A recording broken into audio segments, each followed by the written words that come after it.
Hi friends, ഇന്ന് എന്നെ പറ്റിയാണ് ഞാൻ പറയാൻ പോകുന്നത്. എൻ്റെ പേരാണ് പൊന്നൻ.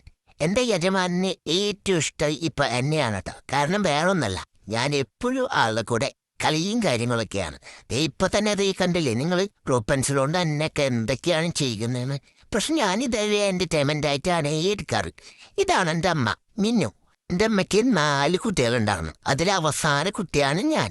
എന്റെ കൂടെ പിറന്നവരെല്ലാം യജമാനൻ വിറ്റു. പക്ഷെ എന്നെ മാത്രം വിറ്റില്ല, കാരണം എന്നെ നല്ല ഇഷ്ടാ. എന്റെ യജമാനൻ ഇടയ്ക്കിടയ്ക്ക് എന്നെ പറ്റിക്കും. അതേ നിങ്ങൾ കണ്ടില്ലേ, ഞാനിങ്ങനെ പോത്ത് പോലെ കിടന്നുറങ്ങാണെങ്കിലും എന്നെ ഇങ്ങനെ ശല്യം ചെയ്തുകൊണ്ടേയിരിക്കും. ഏ നല്ല മണം, നീന്റെ മണമാണല്ലോ. എവിടെ?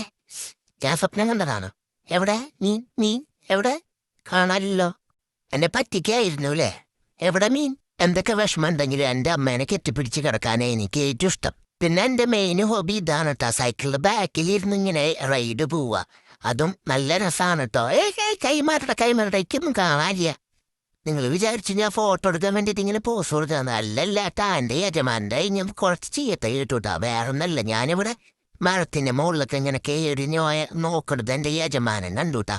ഞാൻ അതിൻ്റെ മുകളിൽ നിന്ന് പൊത്തി പറഞ്ഞ് വീണ് കഴിഞ്ഞാൽ ആ ചുവത്തിരി കൊണ്ടുപോയില്ല എന്നൊക്കെ വിളിച്ചു പറഞ്ഞിട്ടുണ്ടായിരുന്നു. അത് കഴിഞ്ഞിട്ട് അമ്മ ഇവിടെ ഒരു ചെടി നട്ടിട്ടുണ്ടായിരുന്നു, മുളച്ചാവോ. കുറച്ച് ദിവസമായി ഞാനിങ്ങനെ നോക്കുന്നു കാണാടി. മുളച്ചു വരണുള്ളൂ. എന്തായാലും അമ്മയോട് എന്തായാലും പോയി പറയാ. ഇതാരത്? എൻ്റെ അമ്മയല്ലേ? അയ്യോ, ഞാൻ ചാടിയാണ് കാണി. ഞാൻ നിങ്ങൾ വരുന്നില്ല. എൻ്റെ അമ്മ വടിയൊക്കെ എടുത്തിട്ടാണ് എന്നെ അന്വേഷിച്ചിട്ടാണ് വരണത്. ഞാനോട് പോവാ. അങ്ങനെ അമ്മയുടെ 2-3 അടിയൊക്കെ കിട്ടിയതേ ഞാൻ കിടന്നുറങ്ങാണ് ജയിച്ച. പിന്നെ ഞാൻ രാത്രി കാണും. രാത്രിയിലെ ഭക്ഷണം ന്യൂഡിൽസാണ് കേട്ടോ. അതേ എനിക്ക് വേണ്ടിയിട്ട് ന്യൂഡിൽസൊക്കെ എടുക്കുന്നുണ്ട് കേട്ടാ. മുട്ട ഹായ് മുട്ട നല്ല ചൂടുണ്ട് കേട്ടാ. ഓഹോ, നല്ല ചൂടാണല്ലോ. ചൂടോടെ തന്നെയാണ് എനിക്ക് തരുന്നത്. എനിക്കിത് കഴിക്കാൻ പറ്റുന്നില്ല, മക്കെടുക്കണ്ടേ. അപ്പൊ എല്ലാവർക്കും ഗുഡ് നൈറ്റ് കേട്ടാ. ഞാൻ ഉറങ്ങാൻ പോവാനേ. ഇനി നാളെ കാണാം.